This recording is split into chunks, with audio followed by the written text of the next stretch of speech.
Our service will be starting in 5 minutes.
Sutton Vineyard. Our service will be starting in 2 minutes.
Peter.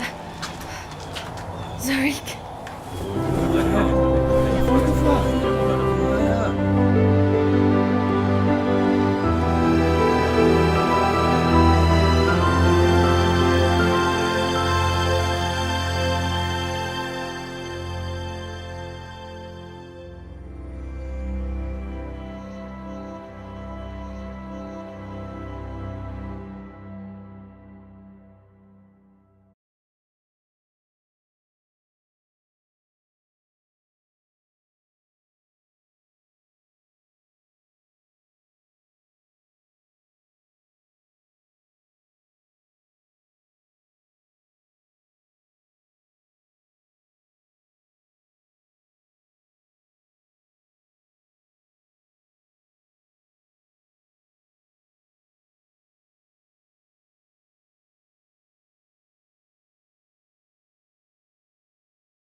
cast my mind to Calvary,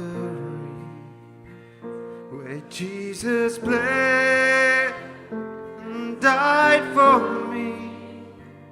I see his wounds, his hands, his feet, my Savior on that cursed tree.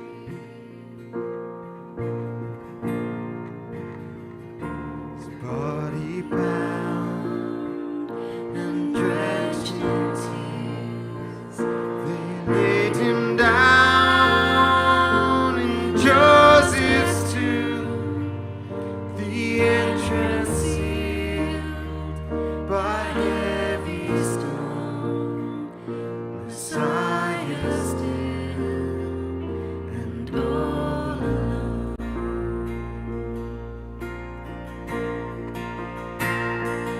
Oh, praise the name of the Lord our God. Praise his name forevermore. For endless days we will sing your praise. Oh Lord our God.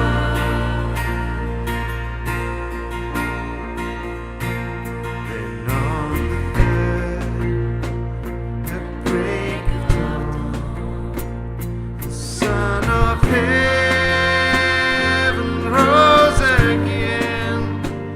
The trampled death, where is your sting? The angels roar for Christ the King. Oh, praise the name of the Lord our God. Praise his name forevermore. For endless days we will sing your praise. Oh Lord our God.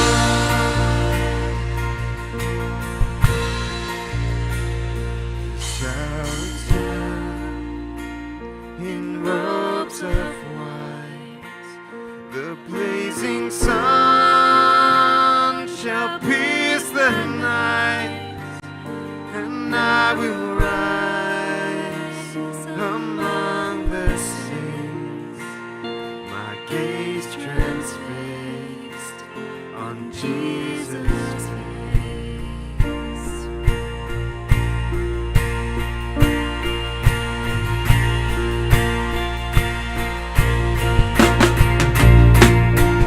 Oh, praise the name of the Lord our God.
So once again, welcome this morning to Sutton Vineyard.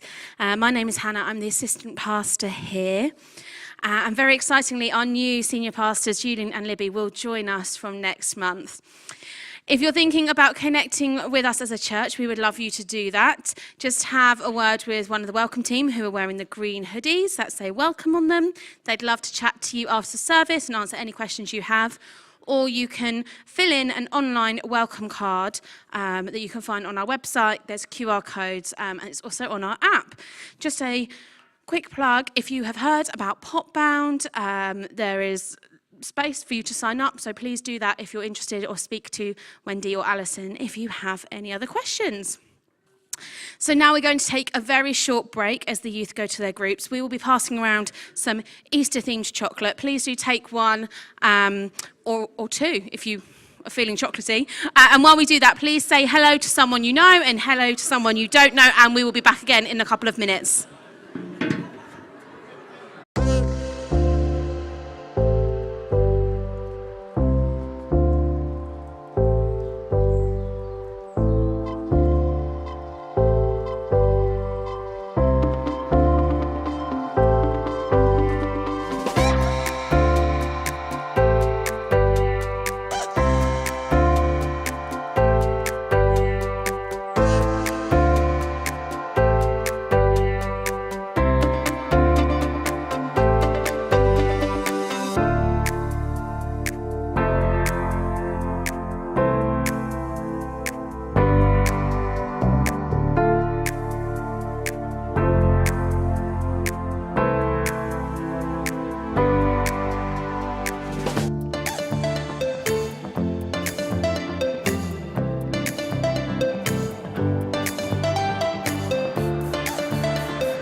Let's stand together and sing.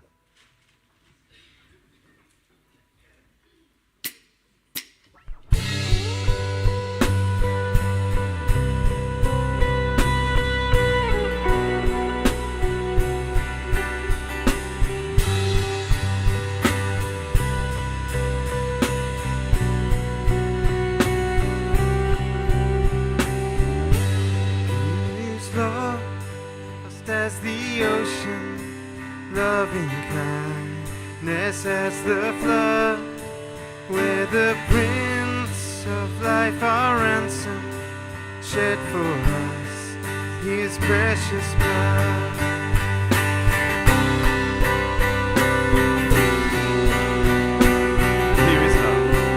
Here is love, vast as the ocean, loving kindness as the flood, where the Prince of Life, our ransom, shed for us his precious blood. Who his love could not remember, who can cease to sing his praise? He can never be forgotten throughout heaven's eternal day.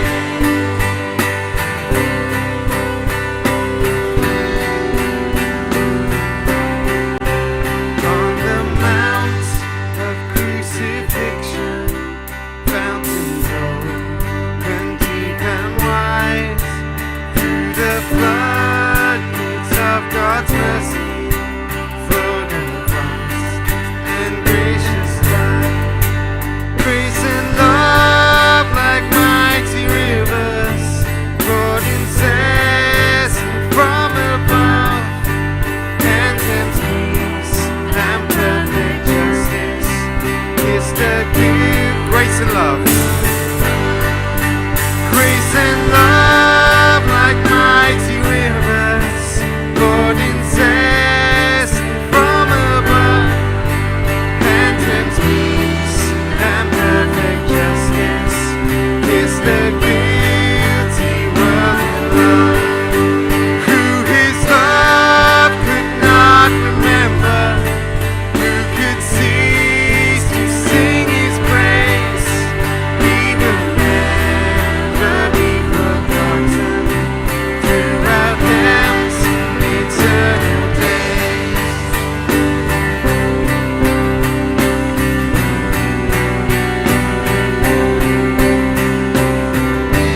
Never to be forgotten, greatest pride. Love is higher, no love is wider, no love is deeper, no love is truer, no love is higher, no love is wider, no love is like your love, oh Lord. No love is higher, no love is higher, no love is wider, no love is deeper, no love is true, no love is higher, no love is wider, no love is like your love, Lord. No love is higher, no love is wider, no love is deeper, no love is true, no love is higher, no love is wider, no love is like your love, Lord.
Here is love, vast as the ocean. Here is love. Here is love, vast as the ocean.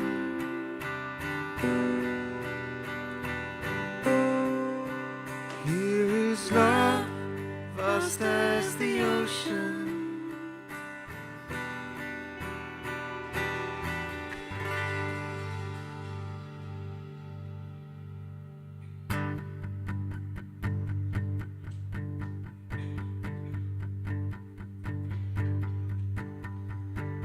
Who breaks the power of sin and darkness, whose love is mighty, so much stronger, the King of glory, the King above all kings.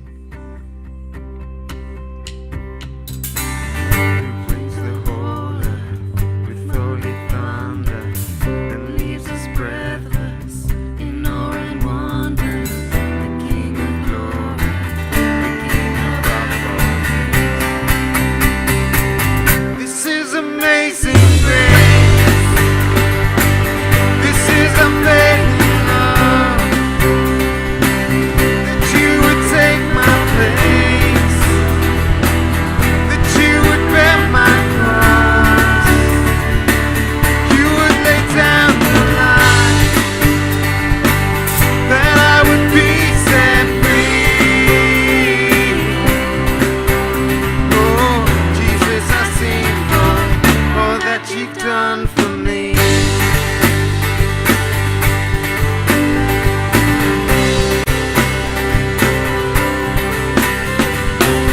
Who brings our chaos back into order? Who makes the orphan son and daughter? The King of glory, the King above all kings. Who rules the nations with truth and justice, shines like the sun in all of its brilliance. The King of glory, the King above all things. This is amazing grace. This is unfailing love, that you would take my place, that you would bear my cross, you would lay down your life, that I would be set free. Oh, Jesus, I sing for all that you've done for me.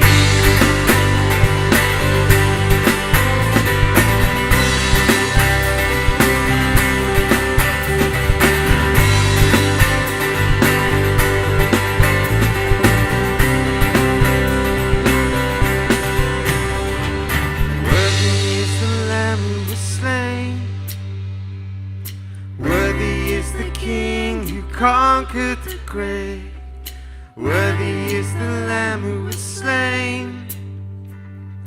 Worthy is the King who conquered the grave. Worthy is the Lamb who was slain. Worthy is the King who conquered the grave. Worthy is the Lamb who was slain. Worthy, worthy, worthy. This is amazing grace.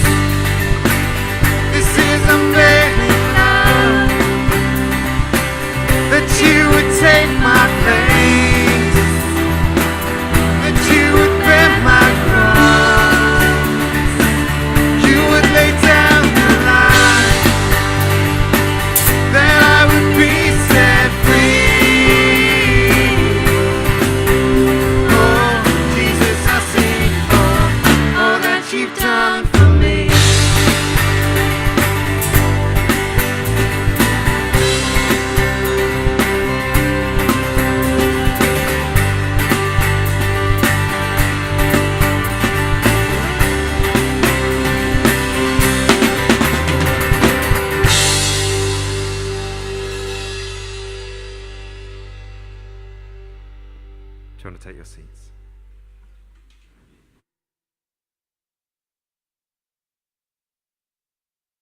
begins on Palm Sunday.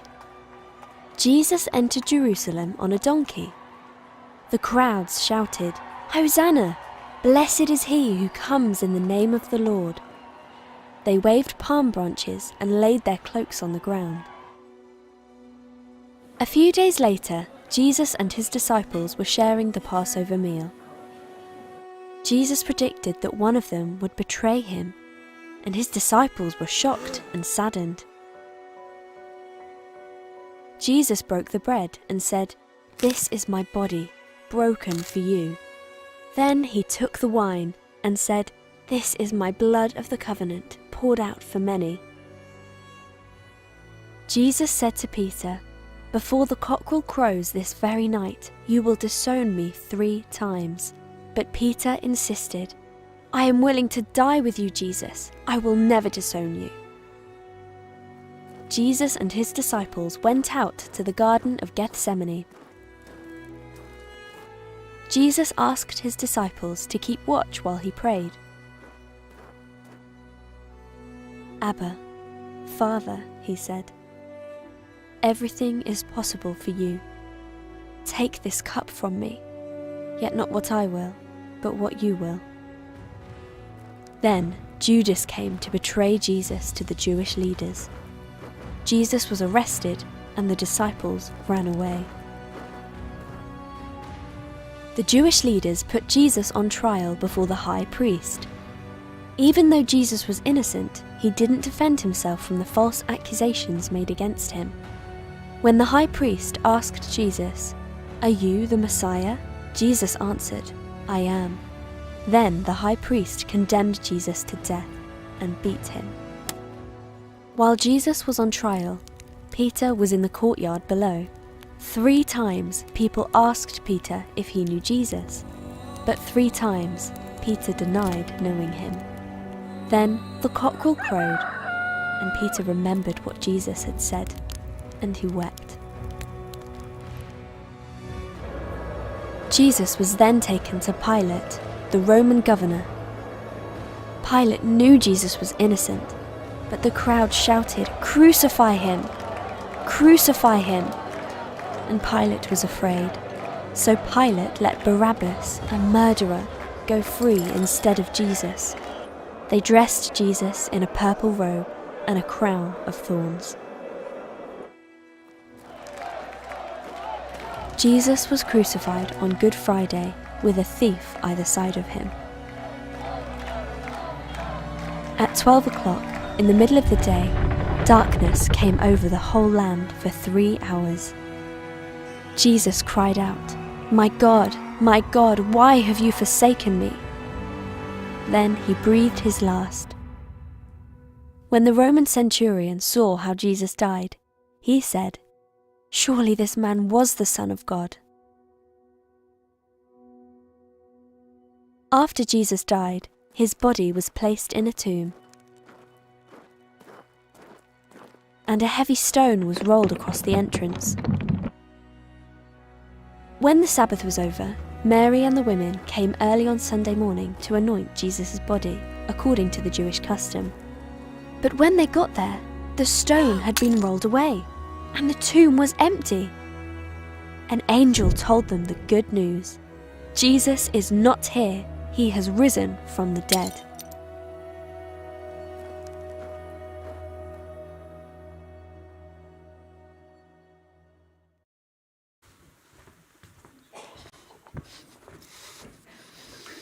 Good morning. Happy Easter. I wonder what the first thing is that most people think about when it comes to Easter. Maybe a long weekend, a couple of bank holidays, guaranteed to rain non-stop if you go to the coast, and then maybe after that, chocolate, and more specifically, chocolate eggs.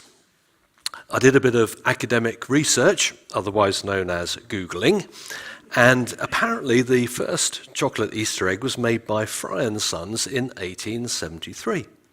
That's the same people who make the Turkish Delight and the chocolate cream. And the Frys were Quakers, as were John and Carol Wimber originally, who started the vineyard. As Michael Caine would say, not a lot of people know that. So 1873 was a very big year for Easter eggs. But just to show that every silver lining has a dark cloud, it was also the year that Horlicks came on the market. Originally under the very catchy brand name of Diastoid. And it was advertised as excellent for infants, invalids, the aged, and travellers. They really knew how to sell something in those days, didn't they? But back to the present day. So let me ask you, who has bought a chocolate Easter egg this year? Okay, who's already eaten some this morning? And who let their children have Easter egg for breakfast? Shame on you. Looks like we need to run another parenting course pretty quick. I won't ask who's had Horlicks already this morning, way too much information. But another thing that people often think about when it comes to Easter would be the Easter Bunny. Did you know that there is a website where you can send him your own personal message? So I need to ask you this question. Has anyone here actually sent a personal message to the Easter Bunny and willing to admit it? Lady at the back. Thank you for your honesty, madam. Personally, I would recommend prayer to start with, but obviously you'd expect me to say that. But you know, hopefully the other thing that people would think about when it comes to Easter is the resurrection of Jesus. So what's the connection between Easter eggs, the Easter bunny, and Jesus' resurrection? Well, in one sense, nothing at all, except that these things that we associate with Easter are all about new life. The egg symbolizes new life. Anyone who knows anything at all about bunny rabbits knows that they specialize in new life. And the resurrection is also, of course, about new life.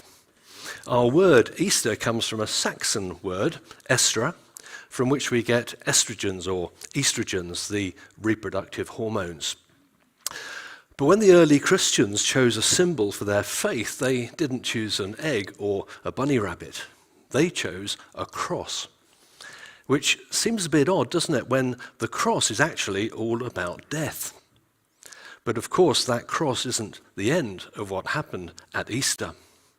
We remember Jesus' death on Good Friday, but on Easter Sunday, we remember his resurrection. And that's because if there was no resurrection, there would be no Christianity. Jesus would just be one more in a long line of dead heroes from history. When the Apostle Paul wrote to one of the early churches in a city in Corinth, he said, "If Christ has not been raised, then all our preaching is useless and your faith is useless." There are many reasons why our preaching may be useless, of course. Just ask anyone who comes here regularly. But what he's saying is no resurrection equals no Christianity. What we call the Gospels in the New Testament are the eyewitness accounts of Jesus' life, the first 4 books, Matthew, Mark, Luke, and John. And they're biographies. They're drawing together the stories and the teachings from people who knew Jesus personally.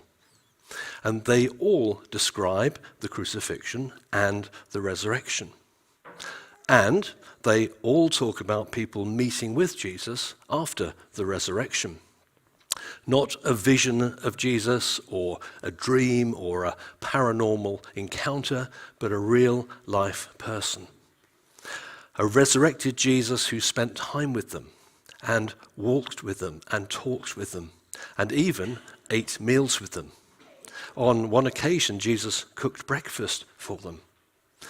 And we're not just talking about a few of his closest friends here, we're talking about hundreds of people over a period of 40 days, about 6 weeks. People sometimes ask me, how did the early church decide what should be in the Bible and what should be left out? And the main criterion that they used was really simple. It was whether the person who wrote it had known Jesus personally. Were they an eyewitness of what happened? Did they know Jesus during his life and spend time with him after the resurrection? Now you may say, well, maybe his friends all got together and decided to make it all up and all stick to the same story. And yeah, that could happen, I guess. But those disciples were so convinced that Jesus was who he said he was, that all of them were willing to give their lives for it. Now, it's one thing to say that, of course, but it's something else to see it through. But that is what happened.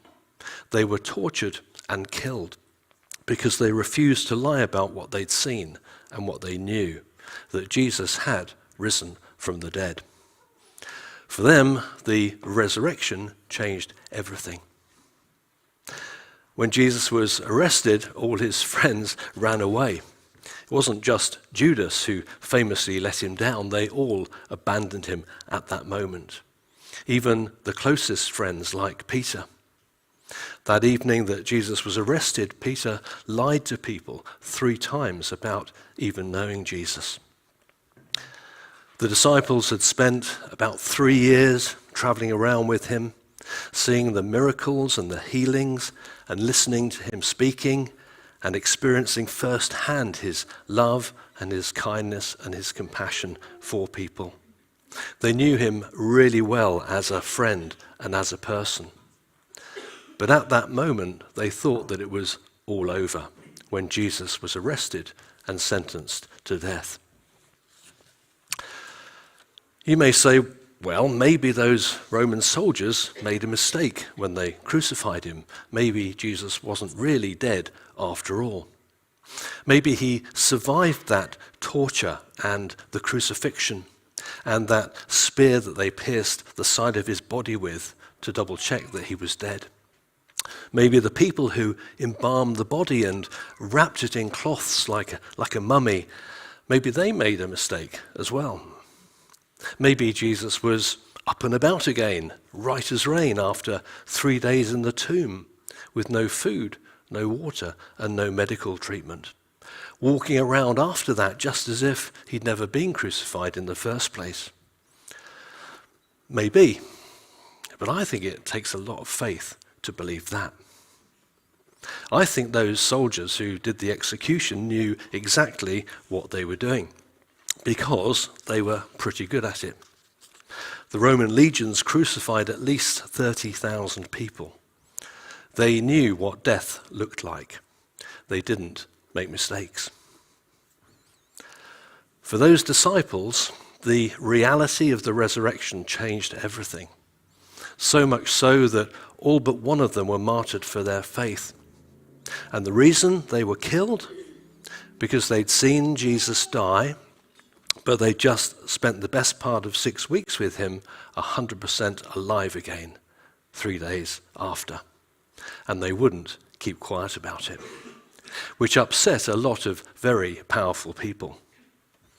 Even under torture and the threat of death, those disciples wouldn't deny, they couldn't deny the resurrection. Because if you really knew who Jesus was, and you knew that it had happened, how could you? Jesus' friend Peter was crucified. His brother Andrew was hanged. Thomas, the one we call Doubting Thomas, was tortured and burned alive. Philip was tortured and crucified. Matthew was beheaded. Nathanael was flogged and then crucified. James was thrown off the walls of the temple and then beaten to death. Simon was crucified.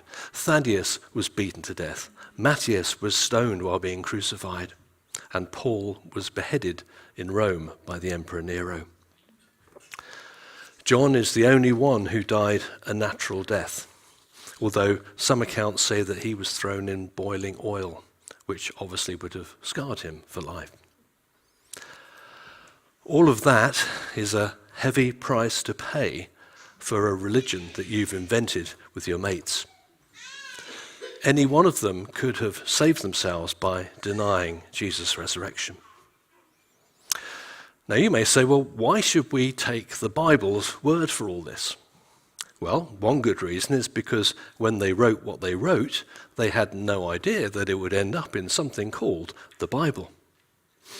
Even if we ignore that completely, there's at least 19 other writers from that period who mention Jesus, people who had no vested interest, including the Roman historian Tacitus and the Jewish historian Josephus. There's more documentary evidence about Jesus than there is for Alexander the Great. Everything we know about him comes from 5 sources. None of them were eyewitnesses. The main account of his life was written 400 years later. The biographies of Jesus' life are first and second generation. Another good reason is that you wouldn't base a new religion on the idea of a crucified God if you didn't have to. In the ancient world, that would have sounded totally ridiculous to everyone, especially to Jewish people suffering under the Roman Empire. They were expecting a Messiah who would deliver them, not one who would die for them. Crucifixion in those days was reserved for slaves and people rebelling against Rome as a deterrent to make an example of people. How could a Jewish rabbi dying like that be any kind of victory, they wondered. How could our God be in that? It's humiliating for us and humiliating for our God, just as the Romans intended it should be. If you were Jesus' disciples, this is not the kind of story that you would make up. Marcus Borg says, some judgments are so probable as to be certain. For example, Jesus really existed and he really was crucified, just as Julius Caesar really existed and was assassinated. We can, in fact, know as much about Jesus as we can about any figure in the ancient world. Richard Burridge was Dean of King's College London when I was there. He says, there are those who argue that Jesus is a figment of the church's imagination, that there never was a Jesus at all. But I have to say, I don't know any respectable critical scholar who says that anymore. So if we're willing to accept what the historians say about Jesus, the only question is, who was he? The great C.S. Lewis of Narnia fame, The Lion, the Witch, and the Wardrobe, he says this: a man who was merely a man and said the sort of things Jesus said would not be a great moral teacher. He would either be a lunatic on a level with the man who says he's a poached egg, or else he would be the devil of hell. You must make your choice. Now, I'm not personally convinced that a poached egg is the best way of saying that, but C.S. Lewis has sold a lot more books than I have, so we'll give him the benefit of the doubt. He continued, either this man was and is the Son of God, or else a madman or something worse. But let us not come with any patronizing nonsense about his being a great human teacher. He has not left that open to us. He did not intend to. The fact that Jesus' friends all abandoned him when he was arrested gives us a bit of a clue that who Jesus wasn't exactly obvious to them during his lifetime. And that's because Jesus was so authentically human. They obviously spent a lot of time talking about it quietly amongst themselves. I mean, they could see that he was an amazing human being. But we say that about quite a lot of people, don't we? He was clearly a real human being in every way. Except that somehow he didn't have a bad side. He didn't have a dark side. He just didn't do stuff that was wrong. And despite the incredible things that Jesus said and did, things that no one else had ever done before, he didn't say very much about himself. He wasn't into self-promotion. It was always all about other people. It wasn't all about him. It was obvious that God was with him. You could say that God was in him in a very unique way. But who was he? One day, Jesus decides to ask them directly. When Jesus came to the region of Caesarea Philippi, he asked his disciples, "Who do people say I am?" They replied, "Some say John the Baptist, others say Elijah, others say one of the prophets." In other words, one of the great men in Jewish history come back. "But what about you?" he asked. "Who do you say I am?" I can imagine a really awkward silence at this point, and them looking at each other and nudging each other. "Go on, you say it. You ask him." And then Peter plucks up the courage to say what they've all been thinking. "You're the Christ, the Messiah, the Son of the living God." And did you notice that there's two questions here? The first one is, who do people say I am? Which is kind of an academic question, isn't it? Like you might get in a pub quiz or an opinion poll. But that was just the starter for 10. The big question, the rubber hits the road question, was what about you? Who do you say I am? Because ultimately that's what all of this is about. It's not what other people say, it's what do you say? Because if the disciples were right about who Jesus was, then he's going to be asking all of us that question one day. In fact, he's already asking us that every day. And Easter is a great time for us to think about answering him. Because as we were saying at the beginning, Easter is all about new life. Not just for bunny rabbits, and not just for Jesus in his resurrection, but for all of us as well, if we want it. Jesus' invitation to us is new life. His kind of new life that he invites us to share in. When people ask me what I do, sometimes they say, "So it's your job to get people to believe in God." Maybe it is, but I've never really thought about it like that. Because I think that people either believe that there's a God, more likely than not, or they don't. So my job isn't to change that. My job is to explain to people who do sense that there is a God, why the Christian understanding of who that God is and what he's like is the one that to me makes the most sense when it's understood well. The God who didn't just sit in heaven far away from all the messiness and the tragedies of human life, but came to us as one of us to share in it with us. The God that we see in Jesus. The Jesus who came to make it possible for life to begin again. A life with him instead of life without him. When someone becomes a Christian, they become a brand new person inside. They are not the same anymore. A new life has begun. Starting now and continuing for eternity. Because the question that Jesus asks us is a life question for now, not a death question for later. Jesus' resurrection on Easter Sunday changed everything for his friends. And it can change everything for you and me as well. Easter eggs are great. Bunny rabbits are great. Even Horlicks is okay. But none of them is what Easter is all about. The message of Easter is that through Jesus, for every single one of us, life can begin again, starting today, if we want it to.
Okay, let's stand and sing and celebrate that together.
We sing hallelujah.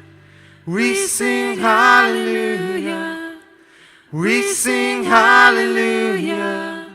The Lamb has overcome. We sing hallelujah. We sing hallelujah.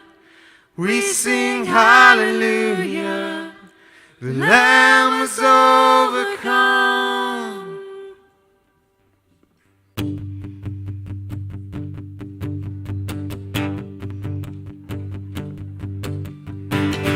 The greatest day in history. Death is beaten, you have rescued me. Sing it out, Jesus is alive. The empty cross, the empty grave. Life eternal, you have won the day. Shout it out, Jesus is alive. He's alive.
Going to take your seats.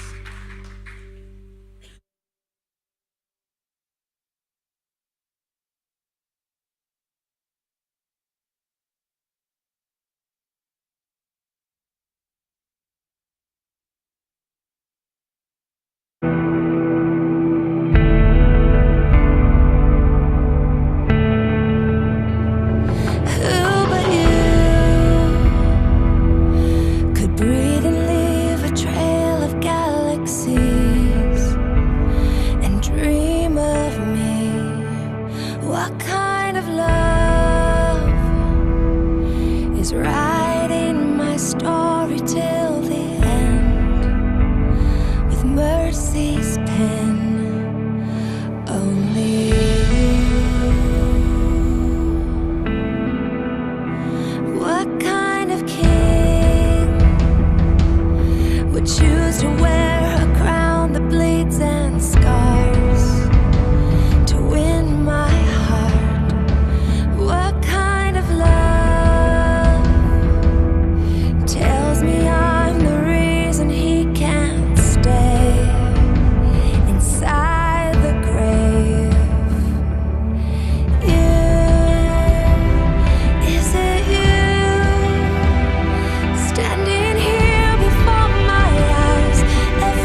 That's almost the end of our service this morning. Thank you so much for joining us.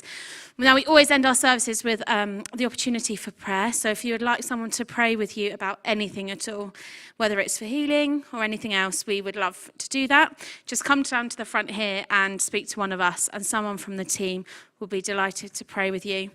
And if you would like to connect with us as a church, please don't forget about speaking to one of the welcome team in the green hoodies. So thank you so much for coming. We look forward to seeing you next week, where we do have another very special service where we will be having some baptisms. Please do come along and join us for that at 10:30 here at Overton Grange.